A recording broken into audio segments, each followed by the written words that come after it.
কারো কারো বিবেক জাগ্রত হয়ে যাচ্ছে, হঠাৎ বোধোদয় হয়েছে, বিলম্বিত বোধোদয়। আর কেউ কেউ মনে করছেন এ ধরনের বিবৃতি দিয়ে দলের সমালোচনা করেই শাসক দলের দরজা খোলা থাকবে আর তার মধ্যে ঢুকে পড়বেন। সেগুলো বালি নয়, সেগুলো বোল্ডার, যেটা আপনারা অবৈধভাবে তুলেছিলেন।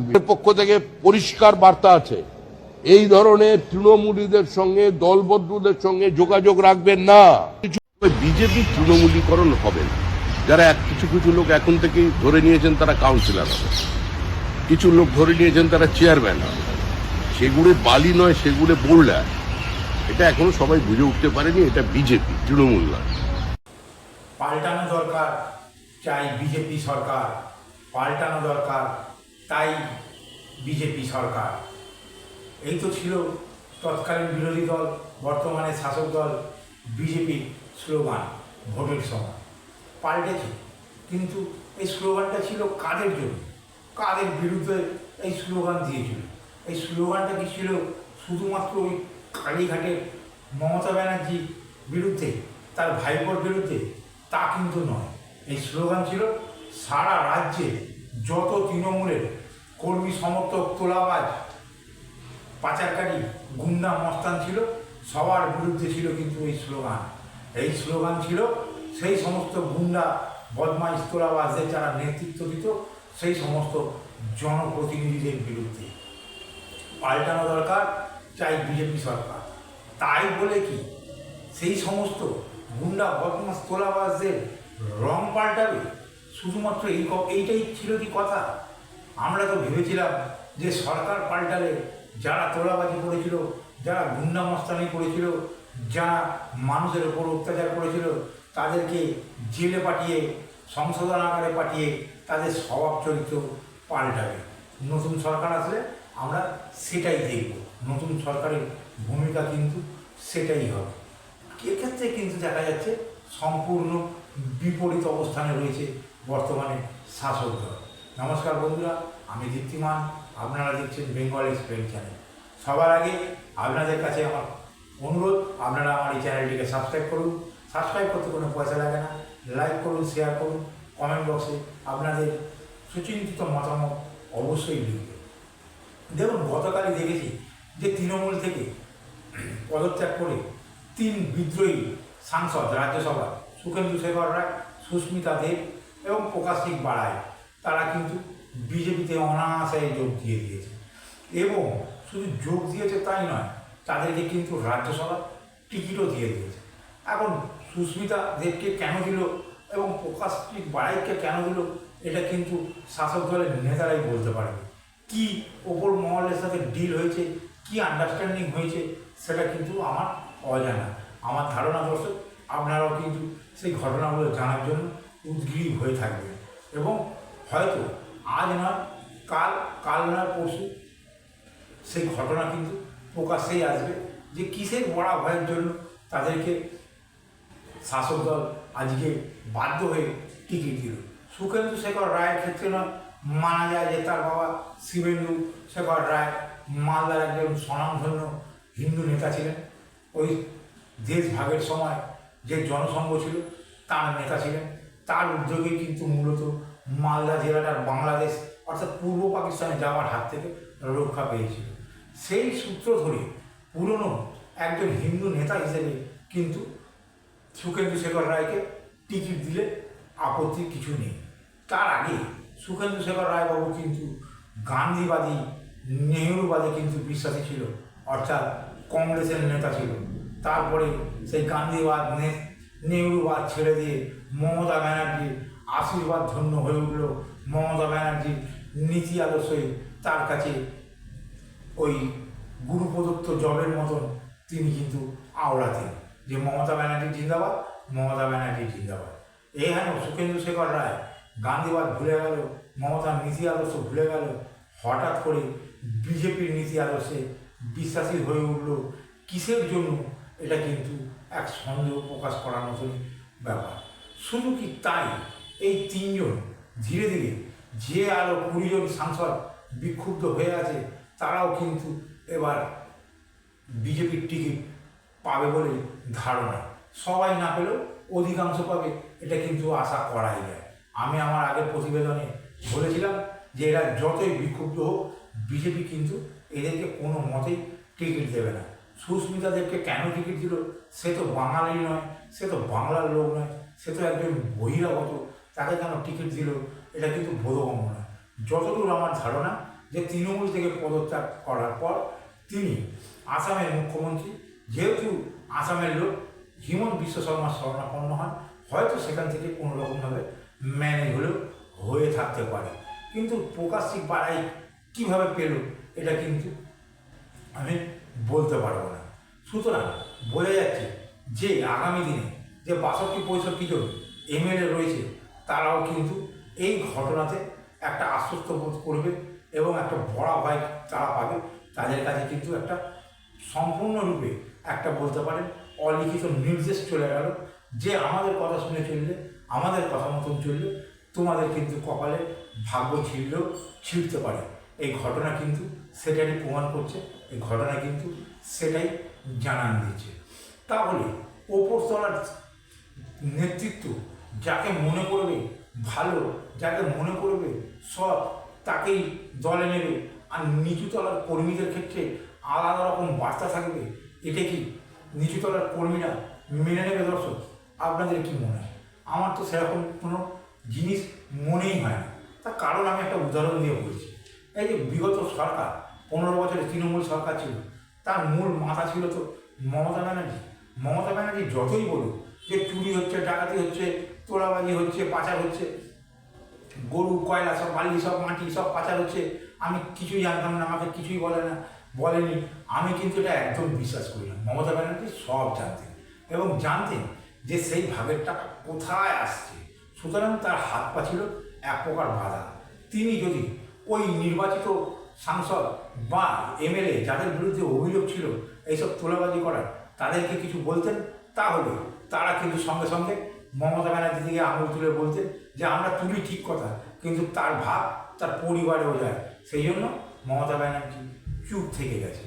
এক্ষেত্রে যখন পঞ্চায়েত নির্বাচন হবে, যখন পৌরসভা নির্বাচন হবে, তখন ওই নিচুতলার যারা তৃণমূলের হয়ে তোলাবাজি করতো, গুন্ডামি করতো, মানুষকে ভয় দেখাতো, হুমকি দিত, বিরোধী দলের নেতা কর্মীদের মারতো, বিনা দোষে জেল খাটাতো, তারা কি শাসক দলের ভিড়ে যাবে না?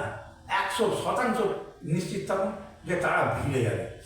যদি কেউ আঙুল তোলে তাহলে সেই অঞ্চলের নেতা কিন্তু বলে দেবে ওপর মহলে নিলে ঠিক আর নিচের মহলে নিলে সব কিছু দোষ, যত দোষ নন্দ ঘোষ।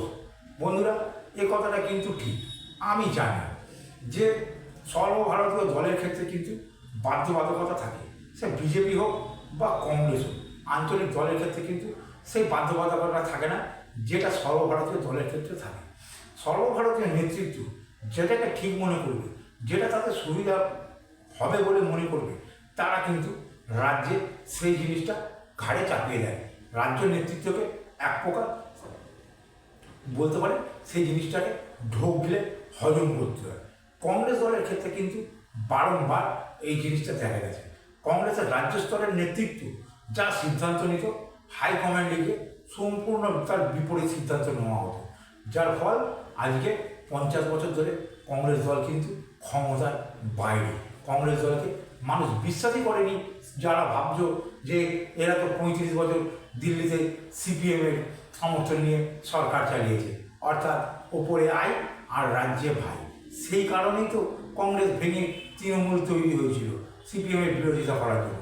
মমতা ব্যানার্জির এই বিরোধিতা মানুষ গ্রহণ করেছিল এবং তাকে সাফল্যের চূড়ায় নিয়ে চলে গেছিল। এই ক্ষেত্রেও কিন্তু বিজেপি নেতৃত্বকে আমার মনে হয় যে তারা যতই বলুক যে আমরা বিজেপিকে তৃণমূলীকরণ হতে দেবো না, কোনো রকমভাবেই তৃণমূলীদের বিজেপিতে ঢুকতে দেবো না, আখেরে হবে কাঁচকলা, সব ঢুকবে, সবাই সব রকমভাবে আসবে এবং তৃণমূলের সরকারে থাকাকালীন যে ক্ষীরটা খেয়েছে, যে গুড়টা খেয়েছে, যে মালাইটা খেয়েছে, এই সরকারের আমলেও খাবে। রাজ্য নেতৃত্ব যতই বলুক আটকাতে পারবে না। তার একটা ছোট্ট উদাহরণ আপনাদেরকে আমি দিচ্ছি, আপনারা সেটা দেখুন। যে গতকাল নয়, গত পরশু দিনকে যে পূর্ব মেদিনীপুরের বালিসাইয়ে পঞ্চায়েতের পূর্ত কর্মাধ্যক্ষ, পঞ্চায়েত সমিতির পূর্ত কর্মাধ্যক্ষকে মানস দাস, তিনি তৃণমূলের পূর্ত কর্মাধ্যক্ষ, তাকে সেই পঞ্চায়েত সমিতির বিরোধী দলনেতা বিজেপি ডিম দিয়ে আঘাত করে, তাকে বলতে পারেন এক প্রকার ডিম থেরাপি করে।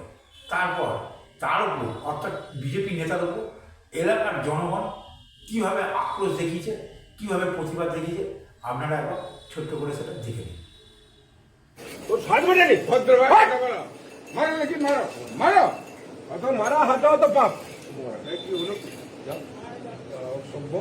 কি হলো কি এটা করেছে কে? এই কেন তুমি করলে কেন? কি হয়েছে? তুমি এটা করলে কেন? এটা সরকার থেকে অর্ডার। কে? কোন সরকার? আমাদের সরকার। তোমাদের সরকার মানে অর্ডার দেখাও। তুমি কি ছাবলা মেরেছ? তুমি সবলে মারছ। তুমি আমাকে তুমি একজন কনস্টেবল এরকম করলে কেন? তুমি কে? তুমি কে?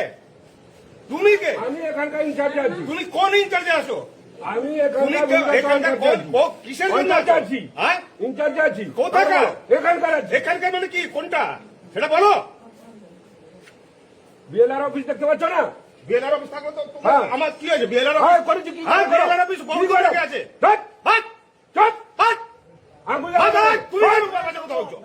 হাট কেন তুমি এইসব করে একদম ভদ্র এই ভদ্রলোক। হ্যাঁ। ভালো, দালালি করছো। কে? হ্যাঁ, দালালি করছো। তুমি টিভি শুনলো কেন? সরকারি অর্ডার আছে।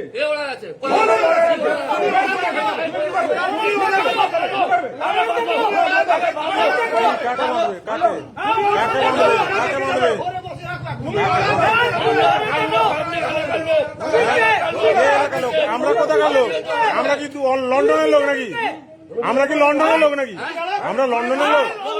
তাহলে তাহলে কি? তাহলে কি মানে কি বলতে চাইছেন? কি বলতে চাইছেন? কি বলতে চাইছেন? লুট করে সারা মানুষকে, সারা ঠাকুরের জায়গা, মানুষকে লুট করেছো। 2 লক্ষ টাকা ঘুষ নিয়ে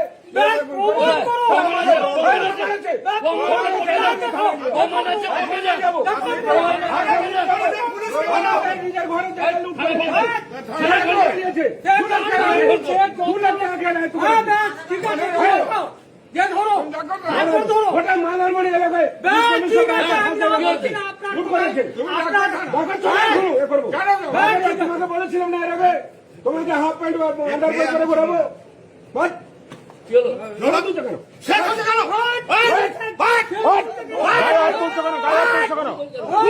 দাদা তুমি আমার মোবাইল ছুড়লে কেন? গায়ে হাত তুলছো কেন?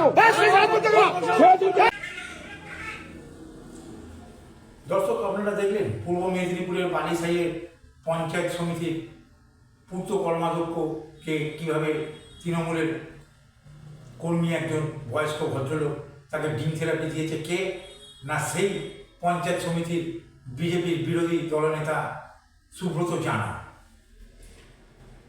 এখন কথা হচ্ছে, এরপরে এলাকার লোক কিন্তু ক্ষিপ্ত হয়ে এই সুব্রত জানাকে কিন্তু আচ্ছা করে মালিশ করে দিয়েছে। এই জিনিসটা কিন্তু দীর্ঘদিন ধরে যদি চলতে থাকে, এই ডিম ছড়াছড়ি বা ইট পাথর ছড়াছড়ি, এর কিন্তু একটা পাল্টা প্রতিরোধ বা প্রতিবাদ কিন্তু এলাকার মানুষই করবে। এক্ষেত্রে কিন্তু যেরকম দেখা গেছে, এখন এই সুব্রত জানার সাহসটা দেখুন যে তিনি কি বলছেন, না আমি ডিম ছুড়েছি, বেশ করেছি। আমাদের সরকার নির্দেশ, সরকার নাকি ওকে নির্দেশ দিয়েছে যে যেখানে যেখানে বিরোধী দলের নেতাকর্মী দেখবে তাকে নাকি ডিম ছুটবে। আমাদের সরকার, আমাদের ব্যাপার, আমাদের সরকারের নির্দেশ আছে। পরে যখন তাকে চেপে ধরা হয় তিনি বলেন যে না, আমার বস এটা করতে বলেছে, কিন্তু বসের কি নাম, সে নাম কিন্তু সে খোলসা করেনি কোথাও। সাহসটা বুঝে দেখুন দর্শক। আপনারা কি ভাবছেন যে ওপরতলার নেতারা যাই বলুন, নিচুতলার এই সমস্ত নেতারা তোলাবাজি থেকে হাত গুটিয়ে থাকবে? এই সমস্ত নেতারা গুন্ডা বদমাইশি, মানুষকে ভয় দেখানো থেকে পিছিয়ে থাকবে? কখনোই হতে পারে না। রাজনীতি, পশ্চিমবঙ্গের রাজনীতি কখনোই পাল্টাবে না। এই জিনিস কিন্তু আগামী দিনে উত্তর বাড়বে বলেই কিন্তু আমার মনে হয়। এই যে মমতা ব্যানার্জির যে মিছিল হয়েছিল কালীঘাট থেকে, যে গেছিল যুবদের মিছিল, সেখানে দেখা গেছে যে বাইক থেকে কর্মীদেরকে নামিয়ে নিয়ে কিন্তু পেটানো হচ্ছে। এটা কিন্তু সুষ্ঠু গণতন্ত্র নয়। বিজেপির যে নেতৃত্ব ভোটের আগে কিন্তু বারবার তারা বলেছিল যে ভরসাহীন, ভয় আউট, এক্ষেত্রে কিন্তু সেটা দেখা যাচ্ছে না। কার্যক্ষেত্রে তা দেখা যাচ্ছে না। মুখে বলছে করছে আর একটা ছবি মানে খবরের কাগজে নিউজ প্রিন্ট কাটিং আপনাদেরকে দেখাচ্ছি। দেখুন হুগলিতে একজন তৃণমূল নেতা এই মাননীয় রাজ্য সভাপতি শ্রমিকবাবু যখন সেখানে একটা মিটিং করতে গেছিলেন, সেখানে তার পায়ে পড়ে কাঁদতে শুরু করে দিয়েছে যে কি না ওই অঞ্চলে শাসক দলের বিজেপি নেতা তার কাছ থেকে 10 লক্ষ টাকা তোলাবাজি চেয়েছে। কি না সে তৃণমূল করতো, ফাইন যা তৃণমূল আগে করতো, তৃণমূলের জামানায় বিজেপি করলে, কংগ্রেস করলে, সিপিএম করলে যে জোর করে টাকা আদায় করতো, বিরোধী দল করেছো ভাই তোমাকে এলাকায় থাকতে গেলে তোমাকে এটা দিতেই হবে, নাহলে তুমি এলাকায় থাকতে পারবে। সেম জিনিস শুরু হয়েছে সব জায়গাতে, ধীরে ধীরে এটা বাড়বে। শ্রমিকবাবুর পায়ে ধরে তার আকুল কান্না ছিল যে আমাকে বাঁচান, না হলে আমাকে আত্মহত্যা করতে হবে। এখন সত্যি সত্যি যদি সেই কর্মী কোনো সুরাহা না পেয়ে যদি এইরকম প্রবল আর্থিক চাহিদার মধ্যে আত্মহত্যা করে ফেলে এবং সুইসাইড নোটে টোটাল ঘটনাটা লিখে দেয়, তাহলে শাসক দলের মুখ পুড়বে না তো কী পুড়বে? এই ধরনের নেতাদেরকে কি রাজ্য শাসক দল যে রাজ্য নেতৃত্ব আছে তারা কন্ট্রোল করতে পারবে? আমার তো মনে হয় না কন্ট্রোল করতে পারবে। তার কারণ তারা কিন্তু ওই তৃণমূলের নেতাদের মতনই, তারা যেরকম মমতা ব্যানার্জিকে বলতো যে তোমার ভাইপোকে নিয়েছে তার বেলা দোষ নেই, আমরা নিলেই দোষ, এরকমই কিন্তু ঘটনা ঘটবে। এই তৃণমূলের তোলাবাজ গুন্ডা মস্তানরা কিন্তু যখন ঢুকবে তখন কিন্তু দেখতে পাবেন যে আসল রূপ কী। কেন্দ্রীয় নেতৃত্ব বা রাজ্যের নেতৃত্ব যা বলুক তারা বলবে যে উপরতলায় তোমরা এদেরকে নিয়েছো, এটা কি সব সৎ ছিল? এদের বিরুদ্ধেই তো মানুষ ভোট দিয়েছিল। তখন এই রাজ্য নেতৃত্ব বা কেন্দ্রীয় নেতৃত্ব মুখে কি বলে সেটা কিন্তু জানানো আমার অপেক্ষায় রইল। দর্শক, এই সমস্ত ঘটনা দেখার পর রাজ্য নেতৃত্ব, বিশেষ করে রাজ্য সভাপতি যতই বলুন যে বিজেপি তৃণমূলীকরণ হবে না, যারা তৃণমূল থেকে বিজেপিতে এসে ভাবছে পঞ্চায়েত সমিতির সদস্য হব, কাউন্সিলর হব, এমএলএ হব, এমপি হব, সেগুড়ে শুধু বালি নয়, সেগুড়ে বোল্ডার বিভিন্ন জনসভা থেকে বলেছেন। দর্শক, আপনারা ভিডিওর প্রথমেই সেই বক্তব্য রাজ্য সভাপতি শুনেছেন। শ্রমিকবাবুর কাছে আমার আবেদন, আপনি মুখে যাই বলুন এই জিনিস কিন্তু আপনি কখনোই আটকাতে পারবেন না। ভোটে যেরকম সুনামির মাধ্যমে তৃণমূল সরকার চলে গেছে, তেমনি সেই সুনামির ঢেউয়ে যত আগাছা ভেসে আসবে সব কিন্তু তারা সুবিধা নেওয়ার জন্য এই শাসক দলে ভিড়বে। তারা পূর্বতন সরকারের থেকে সমস্ত কিছু সুবিধা নিয়েছে, বর্তমান সরকারের থেকেও সেটা নেবে। এটাই বাস্তব সত্য, এটাকে অস্বীকার করা মূর্খামির কাজ কোনো না কোনোভাবে। আচ্ছা, আপনারাই বলুন দর্শক, যে এই কাকলি ঘোষ দস্তিদার, সুদীপ বন্দ্যোপাধ্যায়, পার্থ ভৌমিক, আরও যারা আছে, রচনা বন্দ্যোপাধ্যায়, এই সমস্ত যে সাংসদ বা বিধায়ক, ফিরাদ হাকিম বা ঋতব্রত বন্দ্যোপাধ্যায় বা 62 জন যে 65 জন বিধায়ক আছে, এদের তো একটা বিশাল সংখ্যক অনুগামী আছে। তো এরা তৃণমূলের থেকে বিজেপিতে যদি সৎ হয়ে যায়, তাহলে সেই সমস্ত অনুগামী যারা তোলাবাজি করতো, যারা মানুষকে ভয় দেখাতো, তারাও তো সৎ হয়ে যাবে, তারাও তো শাসক দলে ভিড়ে যাবে। এই ভেড়াটা পশ্চিমবঙ্গের রাজ্য নেতৃত্ব কী করে আটকাবে? এটা তো নিচু স্তরে, এখানে তো কেন্দ্রীয় নেতৃত্ব নজর দেবে না, তা রাজ্য নেতৃত্বের নজর দেওয়ার কথা। তাহলে কাকলি ঘোষিদারের সাঙ্গপাঙ্গরা যখন ভিড়বে বা পার্থভৌমিকের সাঙ্গপাঙ্গরা যারা ভিড়বে, সেই ভেড়াটাকে কি ওই ব্যারাকপুরে অর্জুন সাউ বা অর্জুন সিং বা কৌস্তব বাগচিরা আটকাতে পারবে? আটকাতে পারবে বলে মনে হয় না। এই উত্তর কলকাতার সাংসদ সুদীপ বন্দ্যোপাধ্যায়, তার স্ত্রী বিধায়ক নয়না বন্দ্যোপাধ্যায়, যে সাংসদরা বা সদস্যরা দের বিরুদ্ধে অভিযোগ ছিল যে এরা তোলাবাজি করতো, এদের সাঙ্গপাঙ্গরা মানুষকে ভয় দেখাতো, তাই তাদেরকে আটকানো কি সম্ভব হবে? কখনোই সম্ভব হবে বলে আমার মনে হয়। দর্শক, আপনারাই আপনাদের চিন্তাভাবনা কমেন্ট বক্সে লিখবেন যে কী করাটা অ্যাকচুয়ালি রাজ্য সরকারের উচিত। আমি জানি যে কেন্দ্রীয় চাপে রাজ্য সরকারের ইচ্ছা না থাকলেও এটা কিন্তু তারা ঢোক গিলতে বাধ্য হচ্ছে। এক প্রকার মানুষের কাছে এদেরকে জবাবদিহি এবার করতেই হবে যে কেন এরকম ঘটনাগুলো ঘটছে। বারংবার কিন্তু এই ধরনের ঘটনা ঘটলে মানুষ বীতশ্রদ্ধ হবে বলে আমার বদ্ধমূল ধারণা। বন্ধুরা, এতক্ষণ যদি আপনারা আমার এই ভিডিওটা দেখে থাকেন তাহলে সাবস্ক্রাইব অবশ্যই করবেন। সাবস্ক্রাইব করলে আমার চলার পথ সহজ হয়। আপনাদের সুচিন্তিত মতামত কমেন্ট বক্সে অবশ্যই লিখে যাবেন। জয় হিন্দ, বন্দে মাতারাম, ভারত মাতা কি জয়।